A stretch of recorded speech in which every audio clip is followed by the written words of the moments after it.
Selamat malam Bapak Ibu, selamat datang dan selamat bergabung di acara Entrepreneurs Academy yang diselenggarakan oleh Ciputra Entrepreneurs Club dan Salam Entrepreneur. Malam Pak. Perkenalkan, saya Andrian, tim Akademi Ciputra Entrepreneurs Club yang akan memandu jalannya acara Entrepreneurs Academy di malam hari ini. Tentunya acara ini merupakan bagian program rutin Ciputra Entrepreneurs Club dan malam ini kita akan membahas topik yang sangat relevan dan penting, yaitu membangun sistem SDM yang efektif dan efisien untuk bisnis skala kecil dan menengah. Entrepreneurs Academy adalah salah satu bentuk komitmen manajemen Ciputra Entrepreneurs Club dalam memberikan pelatihan seri entrepreneurship implementasi dari 10 modul entrepreneurship kepada seluruh membernya. Dan malam ini kami sangat bangga karena telah menghadirkan narasumber yang sangat luar biasa, seorang praktisi dan pemimpin yang berpengalaman di bidangnya. Sebelum kita mulai sesi utama, izinkan saya menyapa narasumber kita, Bapak Bambang Yapri, Sarjana Teknik, Magister Pendidikan, Profesional Certified Coach, dan saat ini beliau menjabat sebagai Presiden International Coaching Federation Jakarta Chapter. Selamat malam Pak Bambang, apa kabar? Selamat malam, baik-baik. Terima kasih banyak Bapak sudah berkenan hadir di tengah-tengah kami malam ini, dan tentunya merupakan kebahagiaan bagi kami dapat bertemu secara virtual dengan Bapak yang luar biasa. Kami sangat menghargai kesediaan waktunya untuk berbagi di acara Entrepreneurs Academy. Terima kasih ya Pak Bambang. Terima kasih juga sudah diajak untuk sharing. Sama-sama Pak Bambang. Dan bagi Bapak Ibu yang hadir, yang juga telah bergabung, kami mengundang untuk mengajak rekan-rekan member lainnya untuk mengikuti sesi ini. Jangan lupa juga untuk menuliskan kota domisili Bapak Ibu di fitur chat yang tersedia, agar kami dapat menyapa secara personal. Kami informasikan juga bahwa sertifikat akan dikirimkan langsung ke email masing-masing peserta, dan jangan lupa untuk follow akun sosial media Ciputra Entrepreneurs Club untuk update acara dan informasi menarik lainnya. Bagi yang ingin mengajukan pertanyaan, silakan menuliskannya di kolom chat yang tersedia. Semua pertanyaan nanti akan dijawab setelah sesi presentasi akan selesai. Tanpa berlama-lama lagi, yuk mari kita simak bersama sharing inspiratif dari Pak Bambang Yapri dengan tema membangun sistem SDM yang efektif dan efisien untuk bisnis skala kecil dan menengah. Kepada Pak Bambang, waktu dan tempat kami persilahkan. Terima kasih Pak Bambang. Terima kasih Pak Andrian, dan terima kasih juga rekan-rekan semua yang bergabung di sesi Ciputra Entrepreneurs Club pada sore, udah malam ini ya, menjelang malam gitu ya. Dan harapannya apa yang saya sharing bisa memberikan beberapa insight atau juga mungkin nantinya menjadi hal-hal yang bisa menjadi bagian dari pertumbuhan dan perkembangan industri dari atau bisnis dari Bapak Ibu sekalian. Dari judul ini sebenarnya ada berbagai hal yang kita akan lihat, dan saya tidak akan bicara tentang hal-hal yang sifatnya teknis terkait dengan sistem SDM, tapi lebih kepada dari sudut pandang bagaimana kita mengelola SDM untuk efektif dan efisien. Jadi kalau kita bicara efektif dan efisien, seringkali disandingkan yang mana yang mulai dulu antara efektif dan efisien. Menurut teman-teman di sini, efektif dulu atau efisien dulu? Silakan tuliskan di kolom chat. Efektif dulu atau efisien dulu ketika kita melakukan sesuatu hal? Silakan terbuka untuk Bapak Ibu untuk bisa langsung melalui fitur chat segera kami bacakan ya, kira-kira jawabannya seperti apa. Tidak bisa chat. Oh ya. Oh, oke. Karena di gini. Oke, berarti mungkin bisa telepon telepon aja Pak. Iya, atau mungkin langsung disampaikan aja.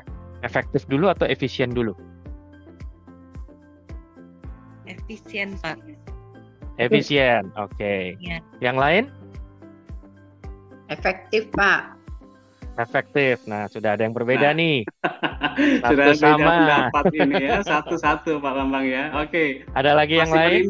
Masih ada yang lain, silakan untuk tanpa ragu menyampaikannya. Efektif Pak. Efektif ya. Efektif Pak. Baru ketemu nanti efisiennya Pak. Oke, ya. Efektif dulu baru efisien. Efektif nggak bisa Pak. Seru ya Pak Bambang ya. Iya, thank you. mana dulu ini ya, antara ayam sama telurnya juga, hampir sama ya Pak? Ya, sebenarnya kalau kita dalami efektif dan efisien, kita akan punya gambaran yang sama gitu ya. Kalau kita bicara efektif itu akan bicara sejauh mana itu tepat gitu ya. Sementara kalau kita bicara efisien adalah sejauh mana itu tidak hanya tepat, tetapi dengan biaya serendah-rendahnya gitu ya. Kalau kita bicara efisien biasanya juga akan berfokus. Maka kalau kita bicara bagaimana cara membunuh tikus, yang pasti paling efektif adalah dengan bom gitu ya.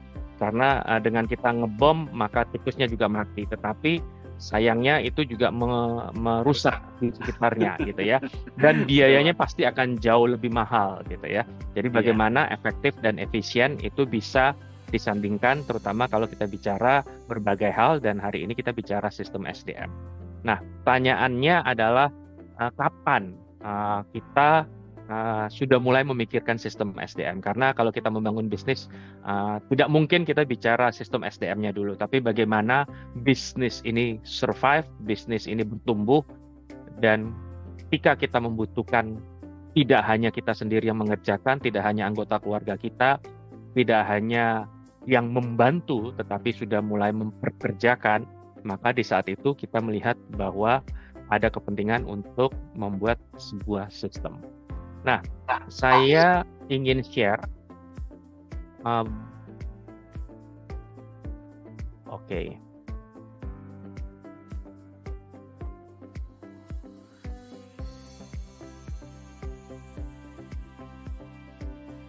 Ya. Saya ingin share sebuah video singkat ya, yang nanti teman-teman bisa melihat situasinya dan mungkin berbagi apa yang Anda lihat.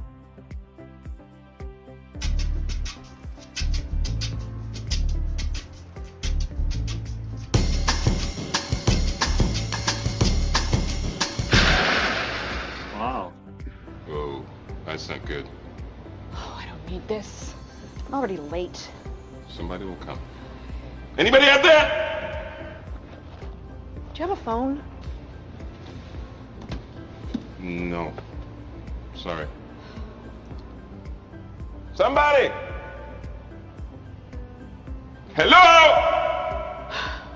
There are two people stuck on an escalator and we need help. Now, would somebody please do something?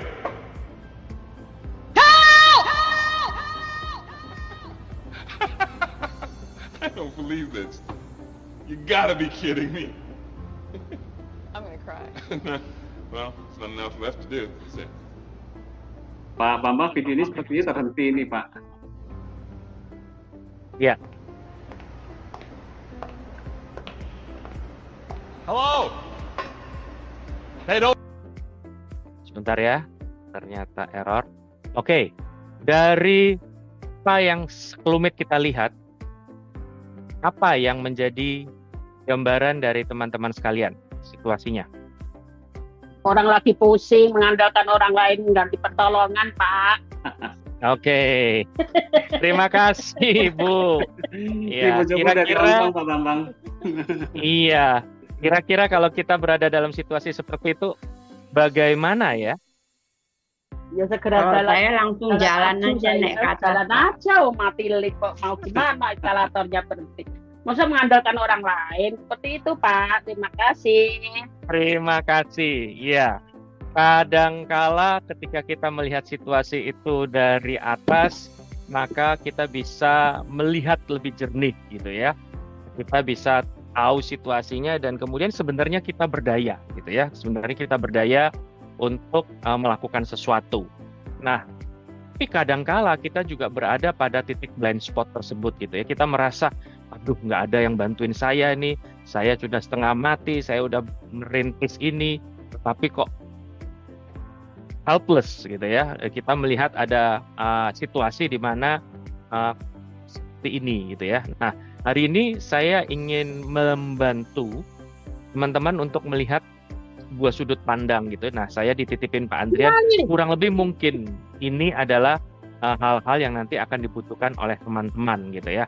Nah, tapi sebelum saya masuk ke 5 hal ini, karena menurut saya 5 hal ini lebih sifatnya niche, tapi sebenarnya yang utama sekali adalah hal yang berikut ini saya tunjukkan gitu ya. Nah, ini adalah situasi dalam bentuk metafora, gambar ya. Saya minta AI untuk menggambarkan ini nih situasi dari pemilik bisnis usaha kecil dan menengah gitu ya. Jadi kira-kira apa ini?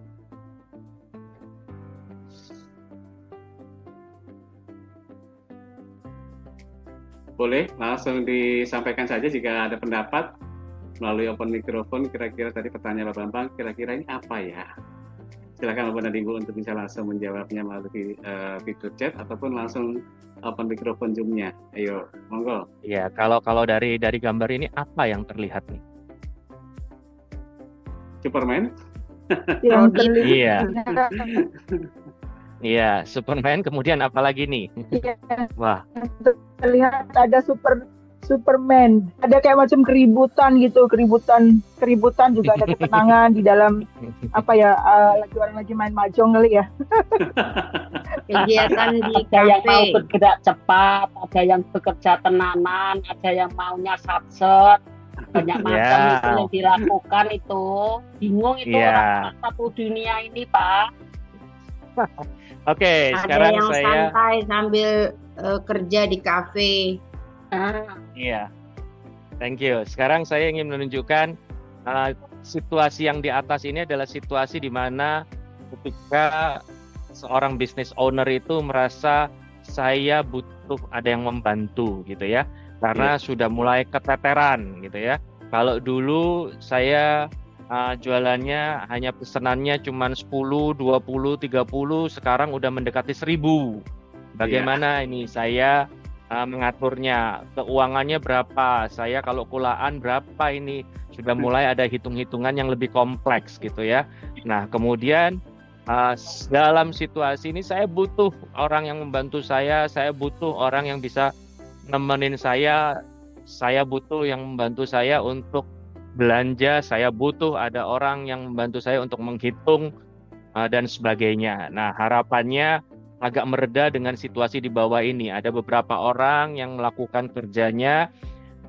Jadi, pertanyaan berikutnya adalah ketika Bapak Ibu ini mau mencari orang yang membantu Bapak Ibu sekalian, itu Bapak Ibu sekalian ingin menjadi Superman atau mau membangun super team?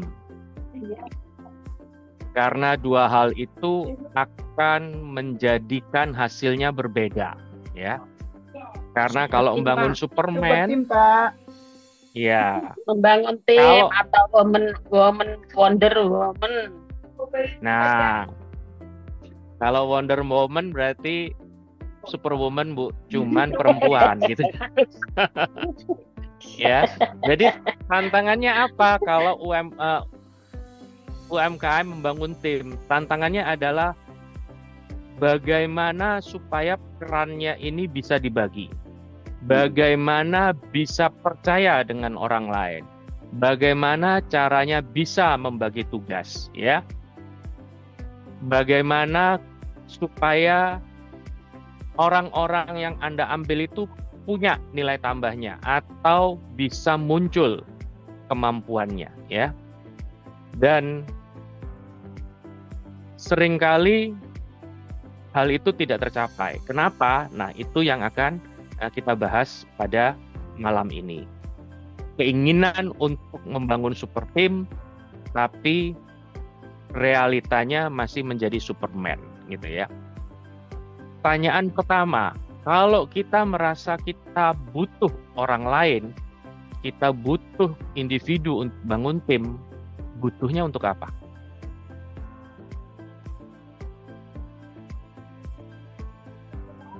Untuk Ya, membangun bagus, tim, Pak. Iya.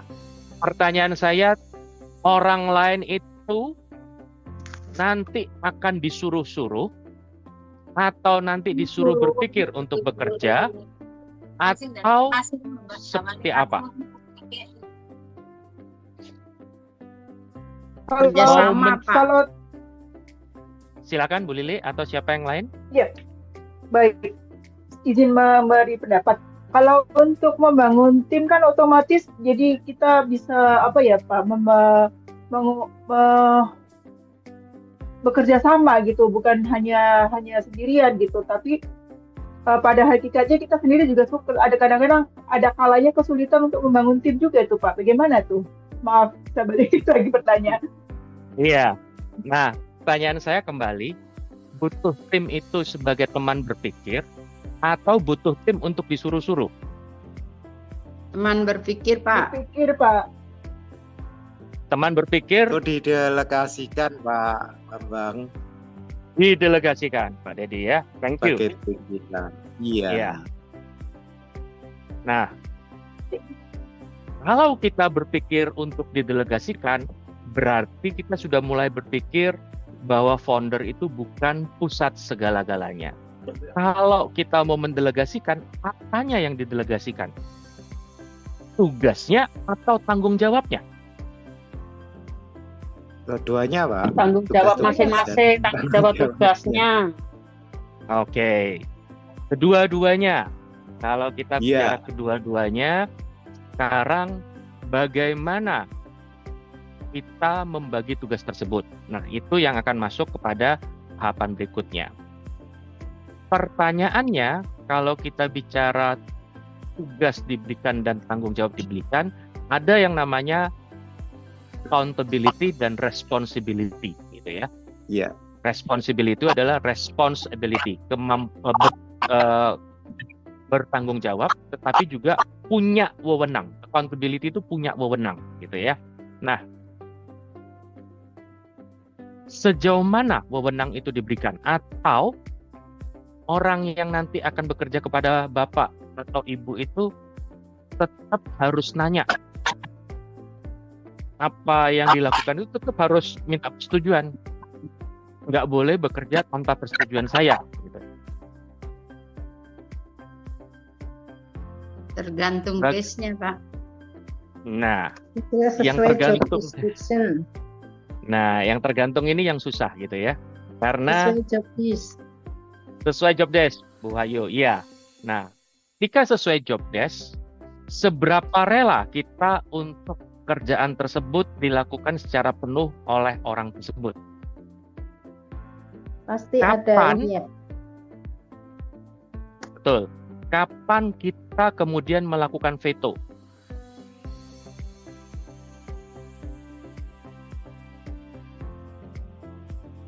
Kalau terjadi kesalahan, seperti apa? Karena biasanya di awal-awal kalau kita dapat orang itu antara tega nggak tega gitu ya. Ini dari kecil sudah saya besarin sampai seperti ini, jangan sampai salah ini kalau dikerjain orang lain gitu ya. Kalau dikerjain orang lain salah ya, mending kamu ngerjain aja. Nanti kalau mau mutusin sesuatu kamu tanya saya. Akhirnya punya banyak tim makin pusing gitu ya. Karena semua akan tetap naik ke atas menanyakan gitu ya. Nah, pertanyaan pertama yang tadi saya kembali, kalau Bapak Ibu merasa ingin punya tim, timnya ini benar-benar lebih disuruh untuk mikir atau disuruh untuk eksekusi, bekerja. Udah, pokoknya saya sudah buat aturan begini, kamu kerja. Atau saya belum terpikir ini masalah keuangan. Tahun lalu saya kurang bayar pajak. Sekarang saya minta kamu mikir. Tahun ini kalau pendapatan saya sekian, bagaimana supaya saya bisa mengelola pajaknya? Orang yang Bapak Ibu butuhkan itu yang mana? Atau sekarang saya punya cabang 2, masih saya bisa pegang. Tahun depan saya mau buka 3 cabang lagi jadi 5 cabang. Saya butuh kepala cabang yang ngerjain semua SOP-nya sudah ada. Sama seperti Indomaret gitu ya. Sudah ada tatanan semua, pokoknya kerjakan apa yang sudah ditulis, nggak usah mikir, kerjain aja. Tim yang diharapkan yang mana?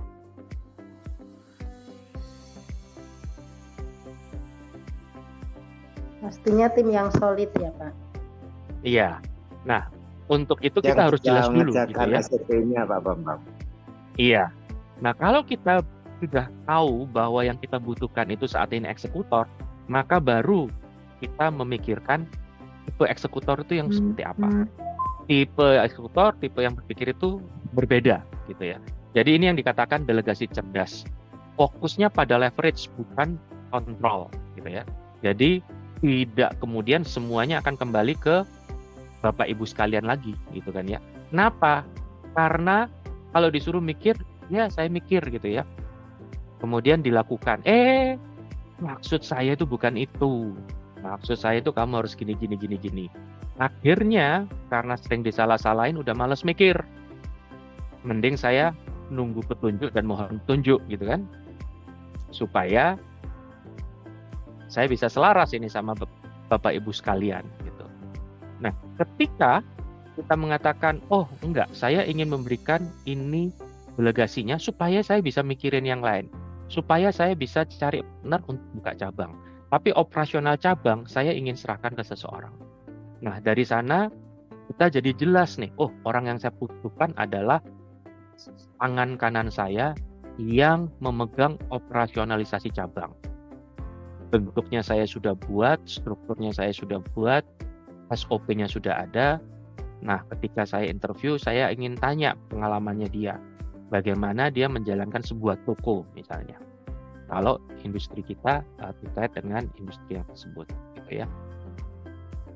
Jadi, bagaimana kita bisa menentukan delegasi yang cerdas itu tergantung seberapa jauh apa yang mau kita delegasikan, gitu ya. Karena memang agak berbeda gitu ya kalau kita bicara dari sisi founder atau pemilik gitu ya, bahwa ini sudah saya besarkan dari kecil, saya nggak ingin ini malah nanti salah diarahkan atau salah diatur gitu ya.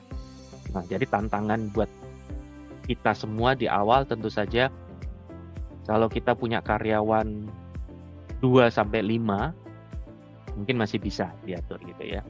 Nah, pertanyaan tadi juga sekaligus menjawab sama sebenarnya dengan semua perusahaan ketika di awal dibangun gitu ya. Beberapa perusahaan keluarga yang dibangun di Indonesia ataupun di luar negeri juga di awalnya tidak akan bicara kompetensi, tidak akan bicara kemampuan. Yang penting mau. Kalau kamu mau kerja, ayo ikut saya, gitu ya. Yang penting mau dulu. Mampu itu nanti bisa diatur, gitu ya. Nah, itu kemudian juga banyak perusahaan keluarga yang mengajak anggota keluarganya bergabung. Ya udah, yang penting kamu mau karena kamu keluarga saya percaya sama kamu. Ya, mau gitu ya. Nah, di sini juga menjadi tantangan ketika perusahaan ini makin besar, bagaimana anggota keluarga ini bisa tahu bahwa yang bersangkutan memang anggota keluarga tapi juga bagian dari yang profesional. Bagaimana kita dari awal sudah bisa mengatur pembagian tugas secara profesional juga dengan anggota keluarga. Supaya di kemudian hari ini tidak menjadi hal-hal yang malah jadi kerikil-kerikil buat kita dan anggota keluarga. Ya. Tetapi apakah kita mengambil anggota keluarga itu merupakan hal yang tepat? Biasanya itu akan menjadi hal yang tepat karena bicara tentang kepercayaan dan kemauan dan kemampuan bisa kita kembangkan bersama-sama. Ya. Dalam perjalanannya kemudian baru kita sandingkan. Jadi kalau kita cari orang itu kan cuma dua, mau dan mampu, gitu kan ya. Mampu tapi nggak mau, nggak bisa. Sebaliknya juga menjadi tantangan, gitu ya. Nah, Pak Bambang, apakah slide-nya ini sudah berubah? Karena ini masih di Superman, seperti Pak. Betul, masih di situ, Pak. Oh, masih di sini ya. Oke, baik. Iya. Nah, jadi tantangan kita adalah bagaimana kemudian berikutnya kita menentukan siapa sih yang mau kita ambil, gitu ya. Nah, yang paling gampang apa? Yang paling gampang untuk UMKM adalah sejauh mana industrinya itu menarik buat yang ingin diajak bergabung, gitu ya. Jadi memang mau tidak mau, suka atau tidak suka, yang namanya mengajak orang bergabung itu sama dengan kita jualan produk, gitu ya. Jadi kita mengajak orang bergabung dengan kita itu namanya employer branding. Kalau teman-teman jualan produk itu product branding. Kemudian jualan service maka service branding. Nah, sama juga di sini biasanya paling mudah adalah orang akan melihat industrinya apa sih? Produknya apa sih gitu ya. Jadi kalau misalnya lagi tren brownies, kemudian produknya brownies. Nah, paling tidak itu sudah menjadi daya tarik. Atau sekarang saya melakukan jasa live streaming untuk produk-produk yang mau dijual via TikTok ataupun via sosmed yang lainnya. Itu menjadi employer branding. Jadi cari sisi menariknya perusahaan teman-teman apa? Sisi menariknya adalah sourcing-nya langsung dari Hong Kong misalnya, gitu ya. Itu menjadi sisi menariknya dari industri atau usaha Bapak Ibu sekalian. Dicari sisi menariknya. Atau misalnya, ini merupakan UMKM yang lahir dari Entrepreneurs Club misalnya, gitu ya. Sehingga itu juga menjadi daya tarik. Ya. Yang perlu dicari pertama adalah daya tariknya.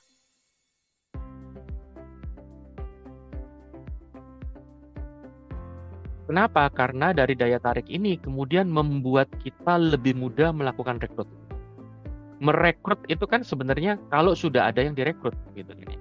Nah, sebelum merekrut sebenarnya adalah bagaimana supaya menarik. Jadi sebelum kita bicara merekrut, kita akan menarik gitu ya.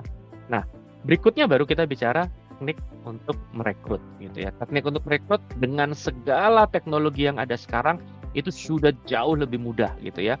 Kalau zaman dahulu kita masih ingat yang mau melamar pun harus buka koran di hari tertentu, kemudian harus nulis iklan, kemudian beli amplop, ngirim ke kantor pos dan sebagainya gitu ya. Sekarang semuanya sudah jauh lebih mudah gitu ya untuk melamar gitu ya.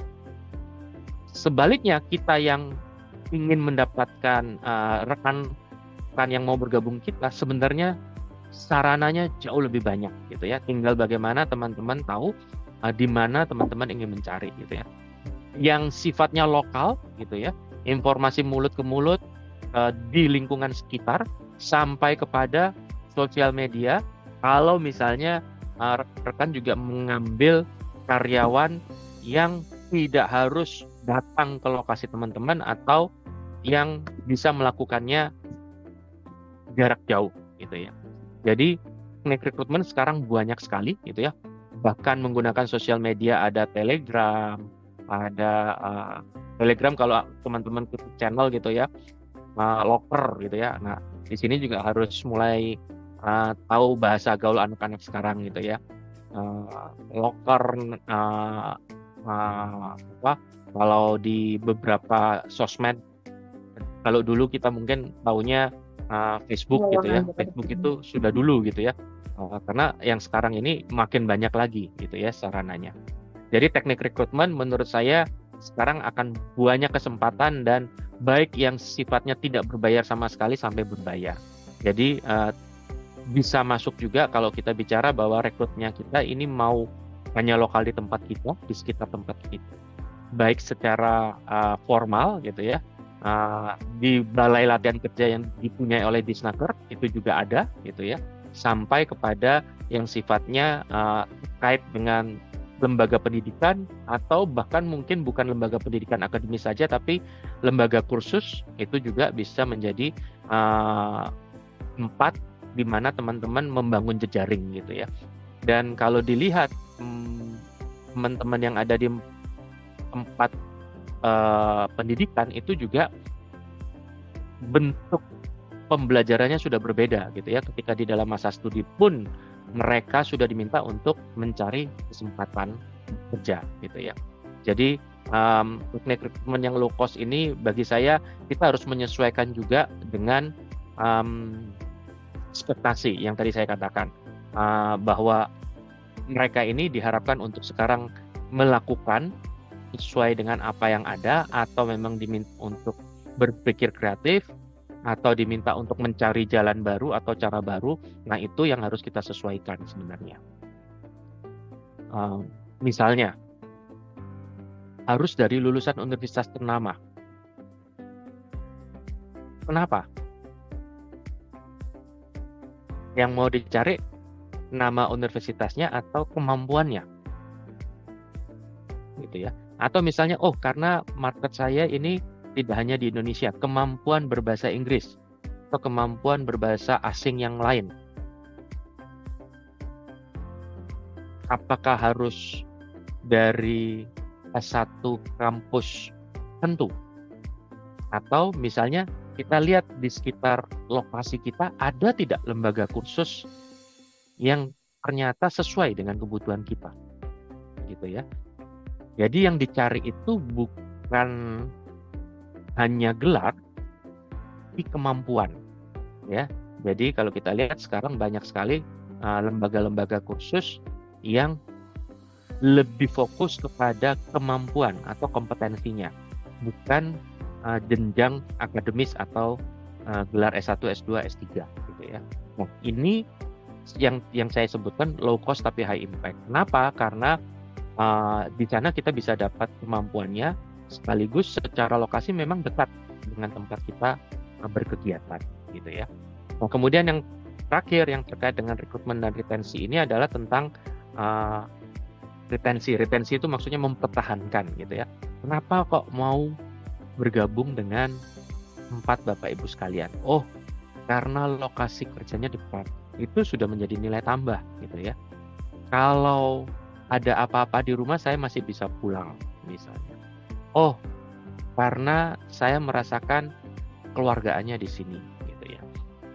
Atau misalnya, kalau yang tadi saya katakan, kalau ada apa-apa saya bisa pulang, itu misalnya terkait dengan fleksibilitas, gitu ya.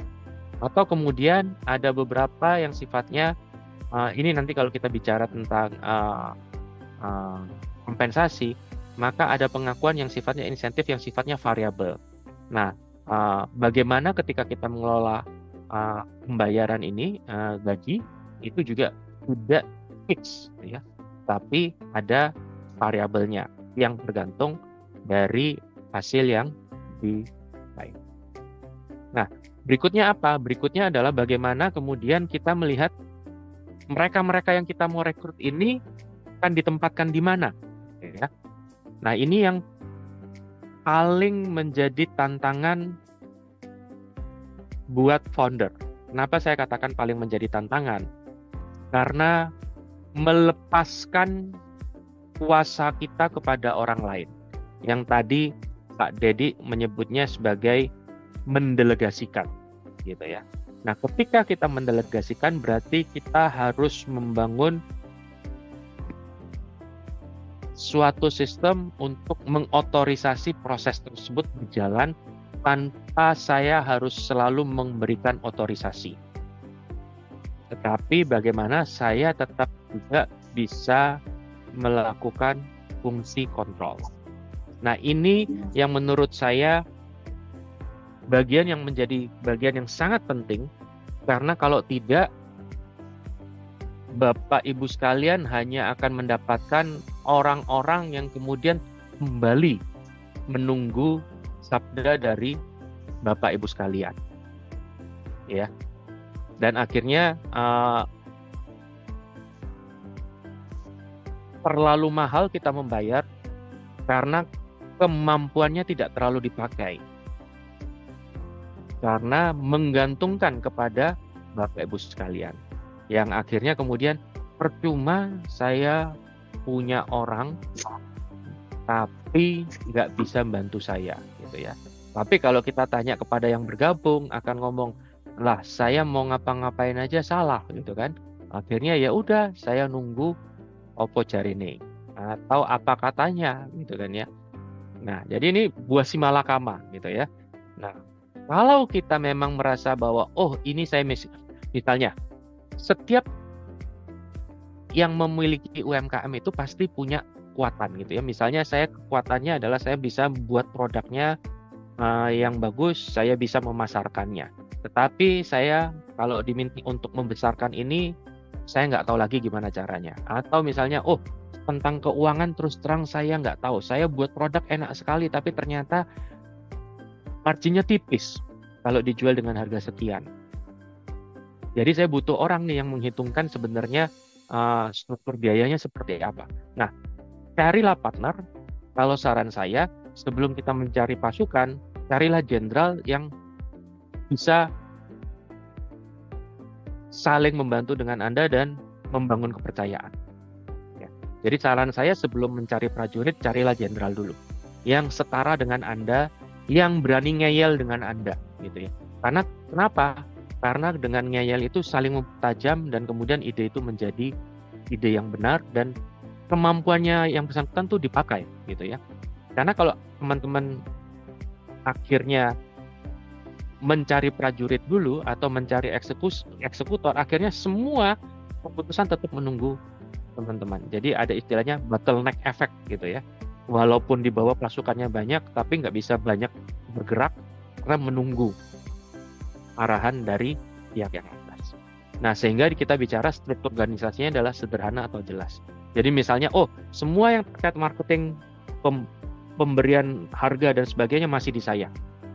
Tapi yang terkait dengan operasional kerjaan nanti ada siapa yang handle. Gitu ya. Jadi memilah-milah itu menjadi tantangan supaya tidak hanya Superman tapi super team, memilah-milah gitu ya. Nah, sehingga SOP-nya itu nanti akan berbasis hasil. Jadi bukan proses yang kaku.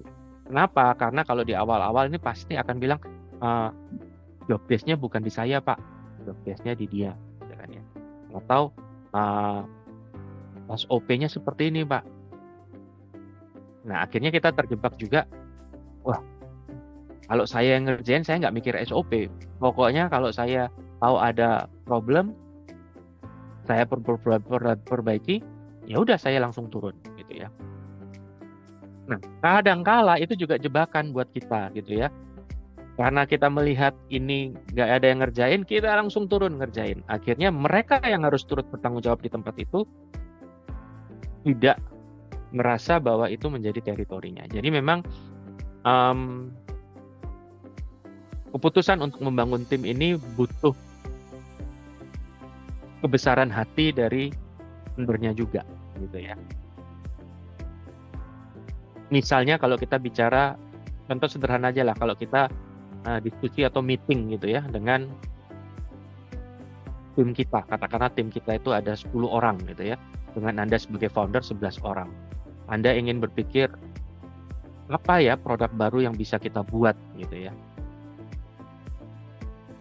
Kemudian diskusi dimulai gitu. Ada bedanya nggak? Skenario pertama adalah Anda sebagai founder ngomong dulu gitu ya. Oh, saya punya gambaran ini, saya mau gini, ini. Bagaimana menurut teman-teman? Skenario kedua adalah Anda cerita, oh saya punya visi kalau kita itu harus punya produk baru. Menurut teman-teman yang sudah ada di lapangan dan dalam organisasi ini, kira-kira apa?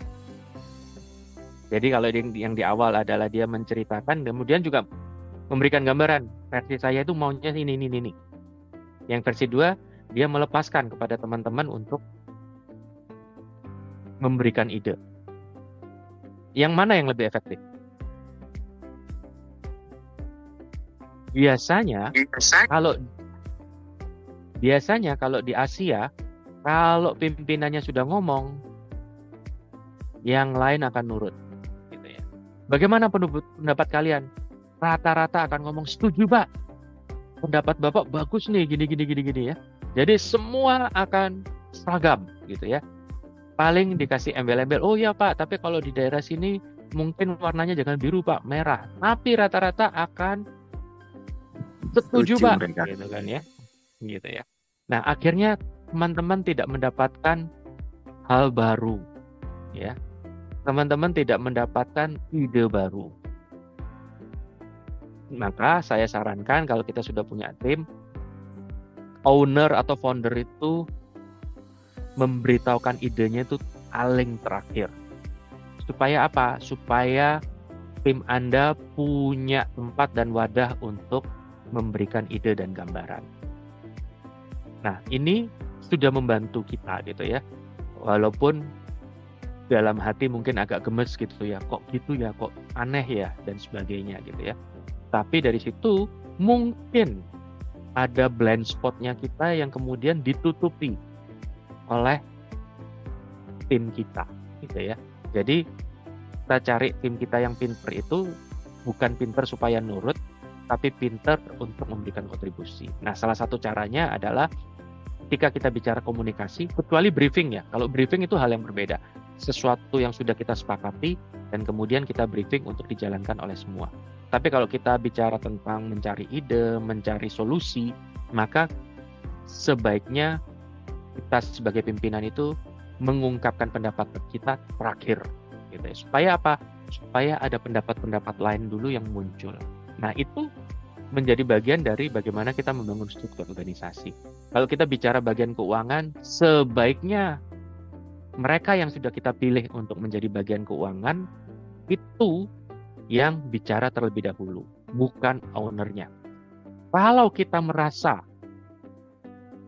yang kita pasrahin ngomong tentang keuangan itu ternyata ngomong yang salah, kalau tidak fatal, kita tegurnya nanti setelah sesi. Kenapa? Karena kita ingin kredibilitas yang bersangkutan itu dipercaya oleh teman-teman yang lain.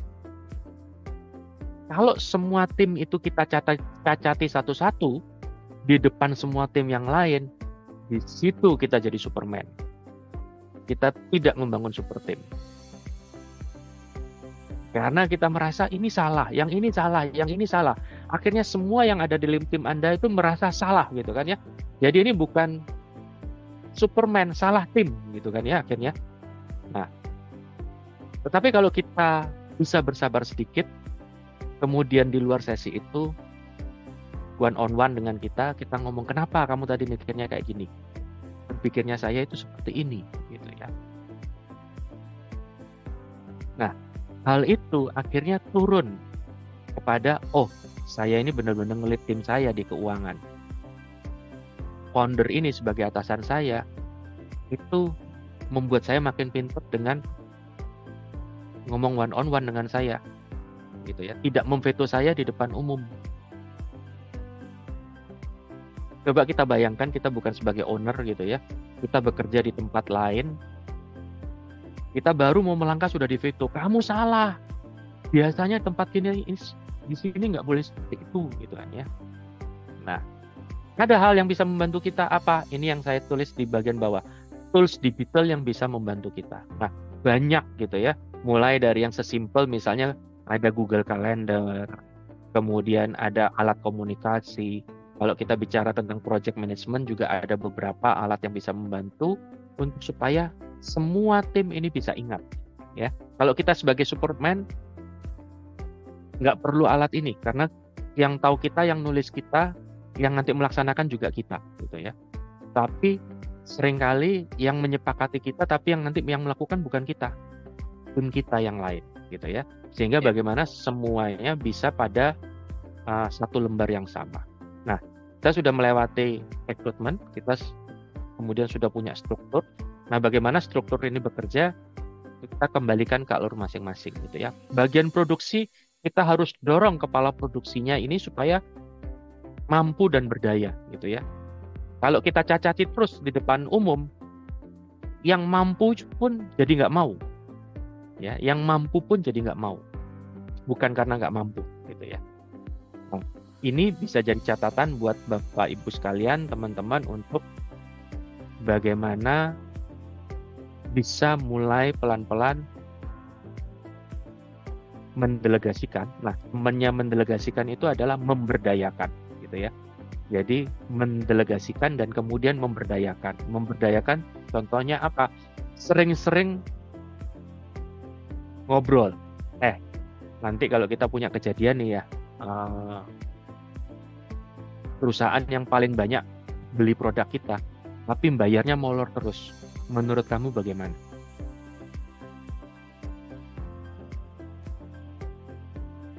Ini produk kita di-reject terus sama perusahaan ini. Menurut kamu bagaimana? Nah, proses bertukar ide itu sebenarnya proses untuk membangun kepercayaan. Oh ya wis bener, caramu dengan caraku sama gitu ya.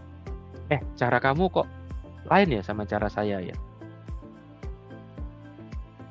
Nah, kemampuan kita membangun komunikasi itu bisa membantu kita mendelegasikan dengan baik dan memberdayakan dengan baik. Jadi di bahasa Inggris adalah delegation dan empowerment gitu ya.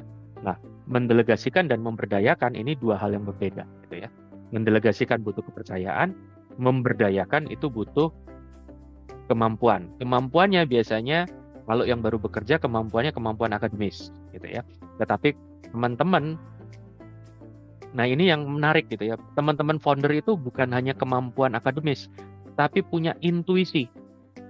Punya sesuatu yang karena terbiasa dilakukan, kemudian itu menjadi intuisi. Nah, ini yang biasanya nggak nyambung gitu ya. Di atas kertas nulisnya begini, tapi intuisinya ini gitu ya. Nah, ini yang harus dikomunikasikan. Intuisi saya ini seperti ini. Kenapa kok berpikir seperti itu? Nah, ini yang terus selalu diajak untuk bertukar pikiran. Sehingga apa? Sehingga proses evaluasi itu kemudian menjadi jelas gitu ya. Di sini ada istilah OKR dan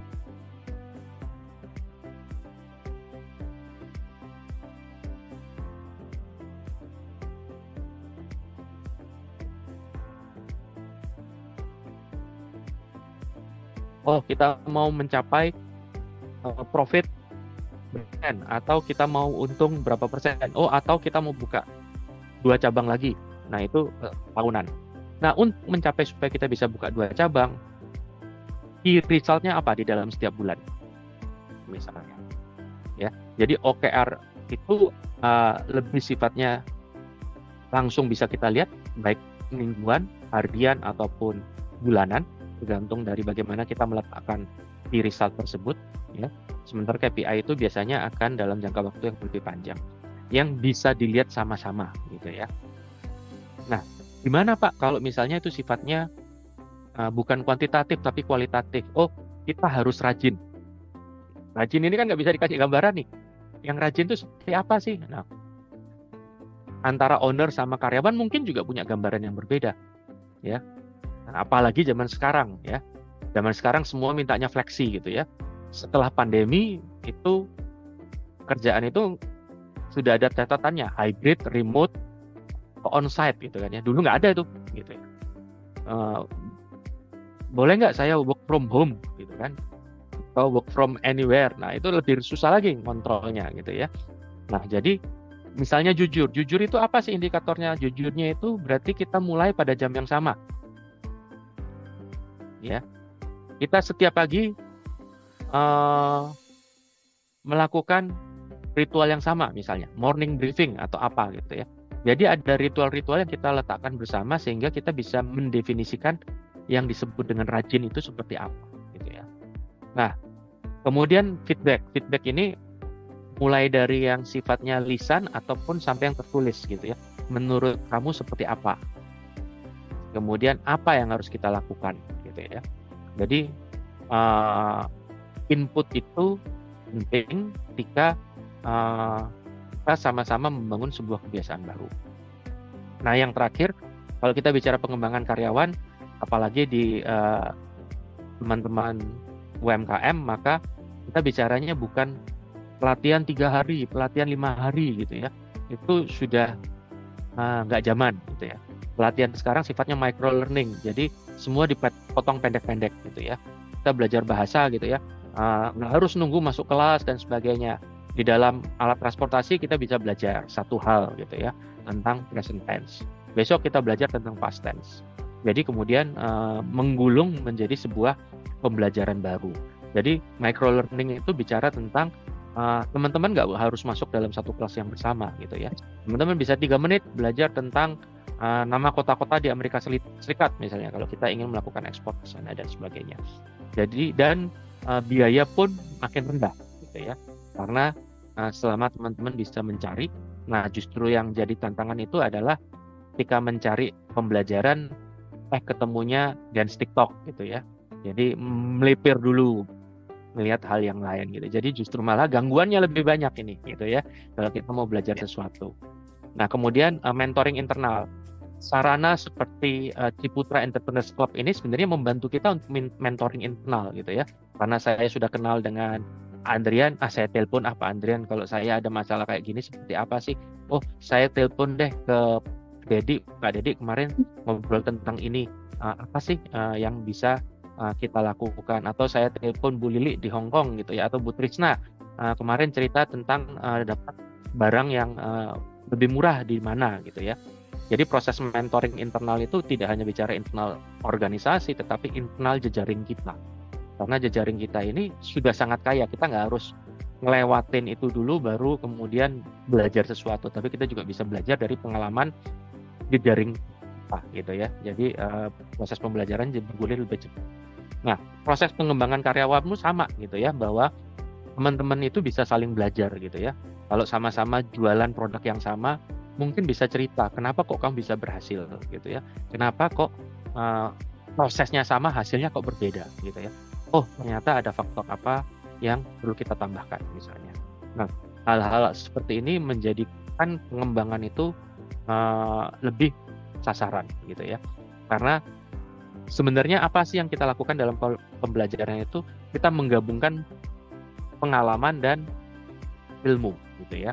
Jadi ada yang ilmu pun itu sebenarnya pengalaman-pengalaman yang kemudian dibuatkan strukturnya, dibuatkan teorinya gitu kan ya. Nah, sementara kalau kita lihat kadang ada beberapa ilmu sudah nggak relevan gitu ya. Kenapa? Karena teknologinya sudah berbeda.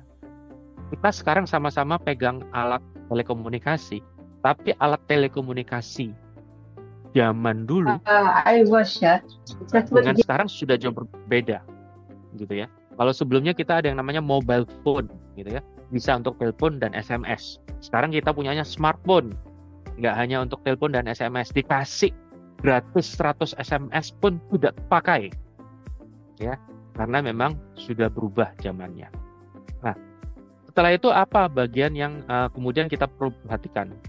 Kalau kita sudah punya tim, maka bagaimana tim ini arahnya sama gitu ya. Arahnya sama. Jadi kita bayangkan misalnya kalau kita lihat perahu dengan 10 pendayung, bagaimana 10 pendayung ini arahnya sama. Jangan sampai dia strong, dia kuat, dia melakukan sesuatu tapi dengan arah dayung yang berbeda dengan yang lain.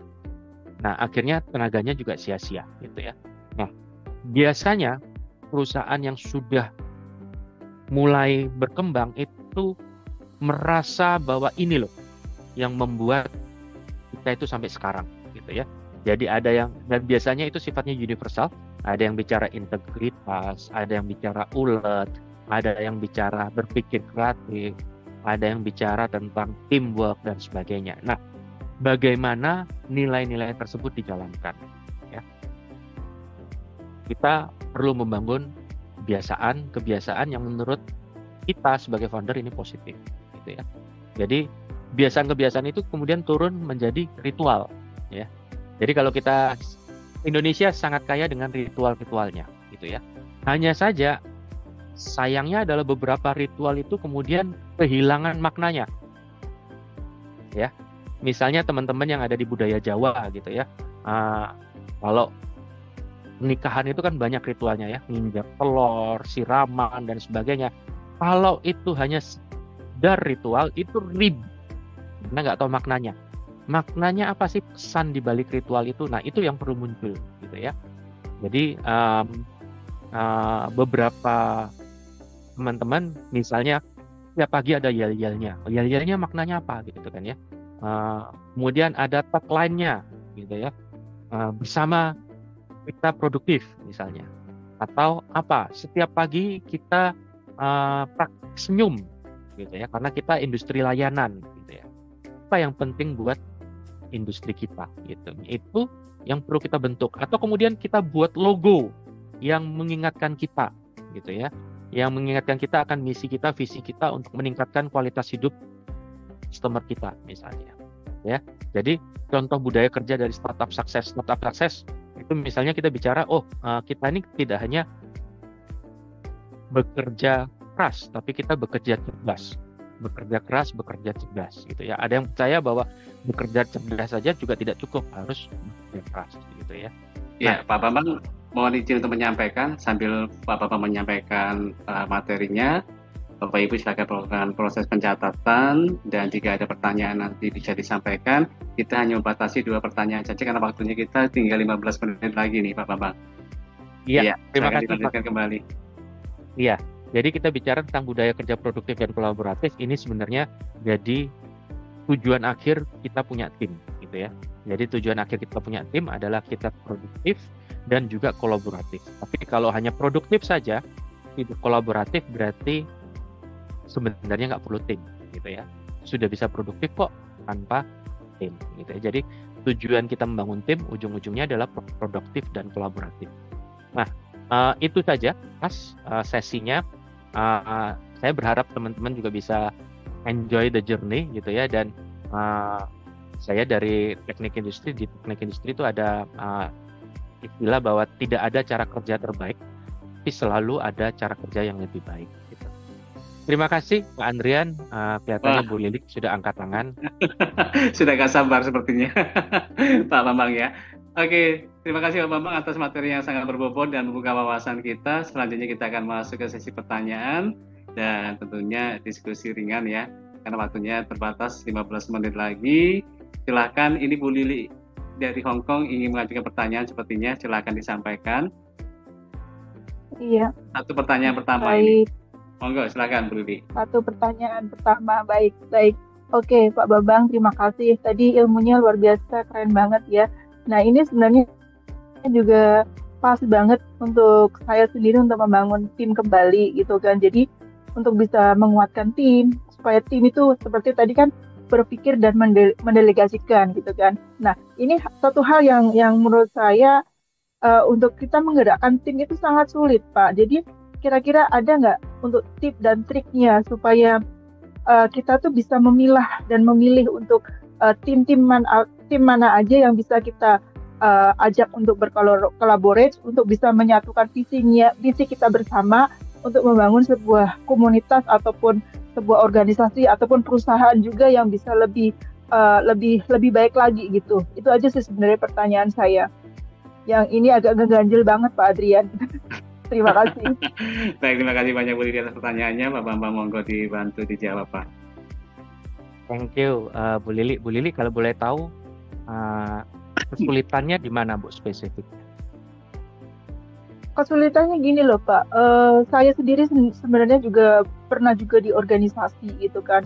Saya tuh kurang paham kenapa teman-teman kita itu sangat sulit sekali untuk maju, sangat sulit sekali untuk mereka punya mindset yang lebih untuk move on, maju gitu loh. Untuk memajukan dirinya sendiri itu sangat sulit gitu loh Pak. Oke. Biasanya responnya apa Bu? Responnya sih dia malas berpikir Pak, malas berpikir. Terus kalau kita coba encourage mereka untuk mereka belajar sesuatu, untuk yuk kita sama-sama ngobrol, untuk kita menyatukan visi, itu sangat sulit sekali gitu loh. Jadi aku tuh gimana ya, saya mau cari tim yang seperti apa gitu loh, supaya tim saya ini bisa lebih kuat, bisa lebih survive gitu kan. Jadi kita tuh kadang-kadang yang ngomong tuh 1-2 gitu kan, tapi pada endingnya apa yang contoh kalau kita ngadepin satu permasalahan itu endingnya juga kita sendiri nyelesain gitu. Jadi nggak ada macam rasa nggak enakan dan sebagainya, itu masih kental di budaya kita itu Pak. Iya. Lebih banyak karena apa Bu? Karena sungkannya atau karena memang nggak tahu harus ngapain, atau lebih banyak apa kalau dari yang Ibu lihat? Atau memang ya nggak tertarik kalau untuk ikut? iya, karena itu salah satunya mungkin karena sungkan sih Pak. Banyakan yang sungkan sih Pak. Jadi mereka tuh Hmm. untuk mengungkapkan pemikirannya tuh nggak berani gitu loh Pak. Hmm. Hmm. Hmm. Apa yang buat nggak berani biasanya?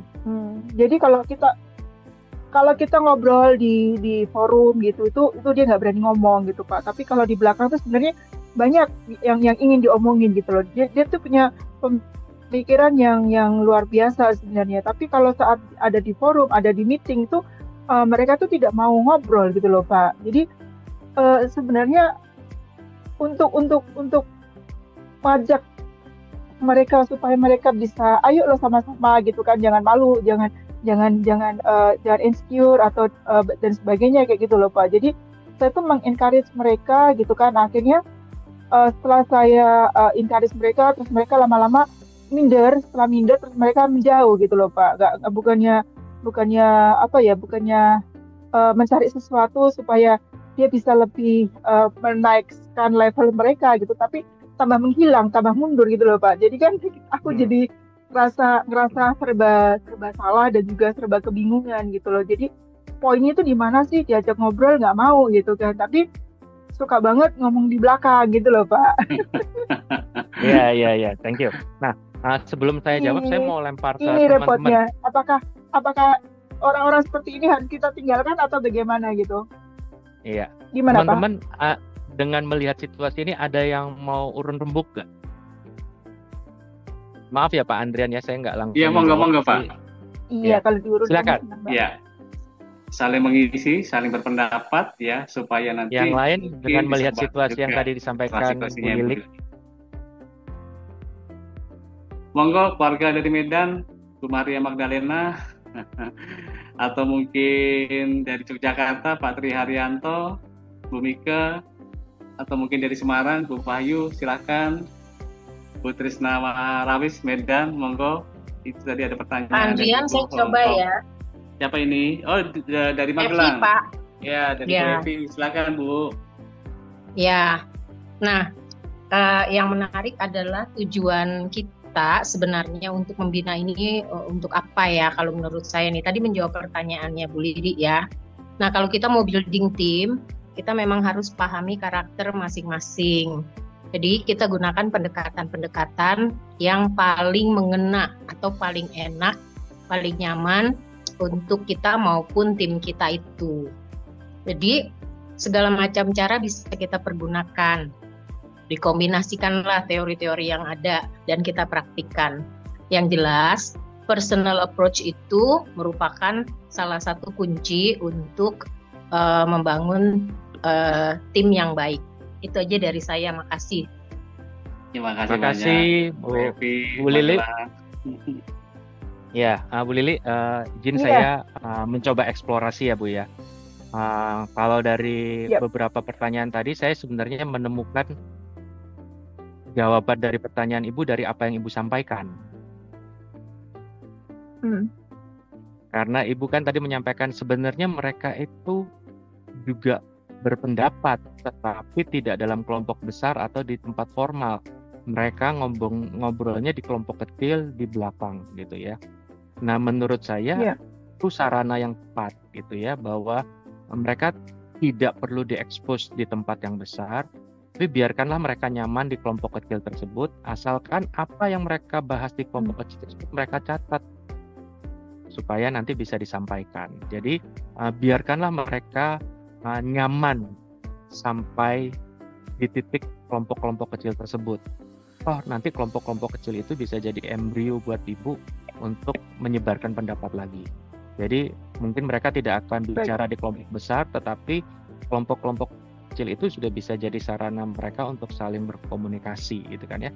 Tinggal diarahkan dari kalian ngobrol-ngobrol di kelompok kecil tersebut, terus rencananya apa gitu ya. Jadi nggak hanya sekedar jadi kasak-kusuk gitu kan ya, tetapi ada follow up-nya. Atau mungkin kelompok kecil A sama kelompok kecil B, idenya kurang lebih sama nih, coba kalian ngobrol nih antara kelompok kecil A dan kelompok kecil B gitu ya. Jadi senyamannya saja, asalkan kemudian kita ulik lagi nih oh kemarin kalian ngomongin ini ya, kelompok yang ini juga ngomongin ini loh. Coba diomongin, mungkin bisa jadi sesuatu gitu. Jadi mulai dari wilayah nyaman itu kemudian sedikit demi sedikit ditarik ke zona tidak nyamannya gitu Bu ya. Supaya nanti menjadi makin terbiasa. Kalau mereka belum bisa presentasi di kelompok besar ya nggak apa-apa. Coba share dulu di kelompok kecil tersebut sehingga ide utamanya jadi apa. Kalian bertiga kan kemarin masih mikir A, mikir B, mikir C. Nah terus setelah ngobrol apa nih? Gitu. Jadi sebenarnya menggunakan apa yang sudah mereka nyaman untuk mendiskusikan hal-hal yang Ibu sampaikan, Bu. Mungkin itu dari saya, Bu Lili. Iya, sudah terjawab ya, Bu Lili ya. Dan juga tadi sudah terima kasih pendapatnya dari Bu Evi tadi ya, memberikan masukan juga. Dan ini masih satu pertanyaan lagi, silahkan langsung raise hand aja, jangan langsung open mikrofon. Silahkan.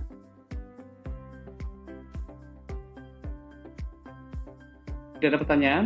Bu Kasana, ada pertanyaan kah? Atau mungkin dari Surabaya, Bu Mbak Christine Pranata, silahkan. Hongkong, boleh? Atau Pak Edwin dari Semarang, silahkan Pak Edwin, jika ada pertanyaan. Pas dulu. Oke, baiklah. Ayo, silahkan. Atau Bu Evi, ingin bertanya dengan Pak Bambang langsung, Bu Evi, Rumah Produksi Karisma Magelang, silahkan Bu. Nyimak dulu Pak.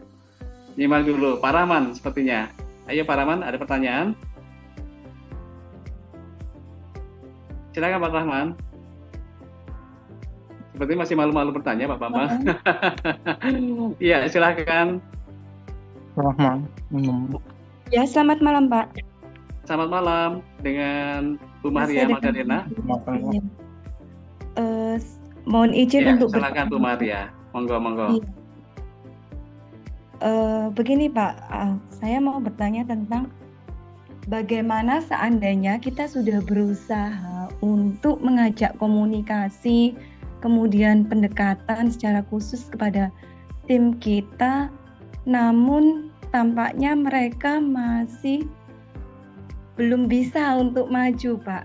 Jadi artinya belum bisa menyediakan waktunya mereka. Apakah kita terus membiarkan mereka atau kita perlu berikan jeda waktu atau bagaimana ya Pak? Karena kadang kita ingin menyampaikan sesuatu hal yang positif kepada mereka, namun kadang kita juga bingung bagaimana cara mensiasati dan memberikan solusi yang menyampaikan secara efektif kepada mereka agar mereka itu bisa merespon kita. Begitu Pak, saya masih belum bisa menemukan.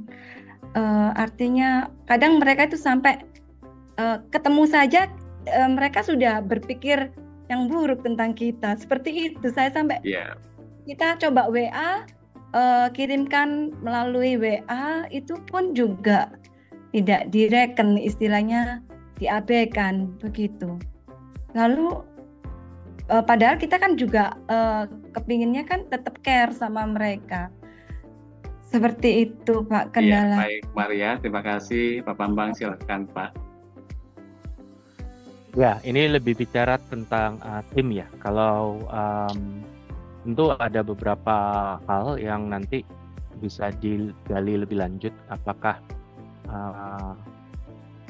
yang dianggap Ibu menarik itu juga menarik buat yang bersangkutan? Atau kalau lihat dari sudut pandang yang bersangkutan, apa yang menarik buat yang bersangkutan? Jadi istilahnya yang penting buat yang bersangkutan apa sih? Nah biasanya itu yang akan lebih bunyi dibanding apa yang penting buat Ibu, karena apa yang penting buat Ibu belum tentu penting buat yang bersangkutan. Jadi kantolan yang paling dekat adalah hal yang menarik buat yang bersangkutan apa. Jadi menemukan itu harapannya nanti baru bisa bergulir ya. Karena kalau kita bicara tim, tentu saja sebenarnya sudah punya tujuan yang sama. Nah, mungkin saja tujuannya berbeda, Bu. Baik, ya Pak, terima kasih.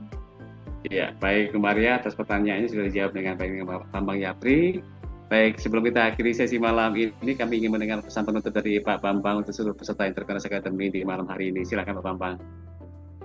Iya, dari saya, seperti yang tadi saya sampaikan, setiap proses apapun pasti kita akan mulai dari belajar gitu ya, kemudian berkembang, kemudian belajar lagi karena ternyata apa yang sudah kita pelajari nggak relevan lagi gitu ya. Jadi proses pembelajaran itu berlaku terus-menerus ya. Makanya yang saya tuliskan sebagai filosofi hidup saya itu be a better you. Jadi kita selalu berusaha untuk menjadi yang lebih baik, bukan menjadi yang terbaik, tapi selalu menjadi yang lebih baik dari versi kita. Dan harapannya dengan sesi pada malam ini kita nggak hanya berusaha untuk menjadi Superman, tapi kita mulai juga berusaha untuk membangun super team. Karena teman-teman semua sebagai yang memulai bisnis untuk skala kecil dan menengah itu sudah memberikan manfaat pada banyak orang, dan harapannya dengan kemampuan kita untuk membentuk super team, kita makin bermanfaat buat banyak orang lagi. Itu aja. Terima kasih sekali lagi untuk kesempatan yang diberikan, dan semoga kita bisa terus membangun jejaring. Dan nanti saya akan berikan slide ini ke Pak Andrian untuk bisa di-share kepada Bapak Ibu sekalian, masuk juga dengan kontak saya. Terima kasih. Terima kasih Pak Bambang atas pesan penutup yang sangat inspiratif. Banyak sekali insight ilmu praktis yang bisa kita ambil malam ini, mulai dari bagaimana menyusun sistem SDM, membangun budaya kerja produktif, hingga strategi efisiensi di bisnis skala kecil dan menengah. Apa yang kita dapatkan malam ini pentingnya sistem SDM yang terstruktur bahkan dalam bisnis kecil untuk mendukung pertumbuhan yang berkelanjutan. Yang pertama, rekrutmen yang tepat bukan hanya soal kemampuan teknis, tapi juga kesesuaian karakter dan nilai dengan visi bisnisnya. Yang kedua adalah job description yang jelas dan sistem kerja yang terorganisir dapat meningkatkan produktivitas dan meminimalisir konflik internal.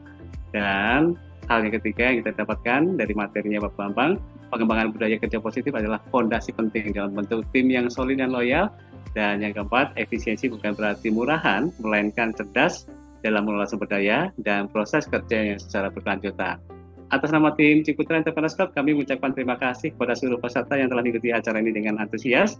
Serta sekali lagi terima kasih kepada Pak Bambang atas kehadirannya malam ini.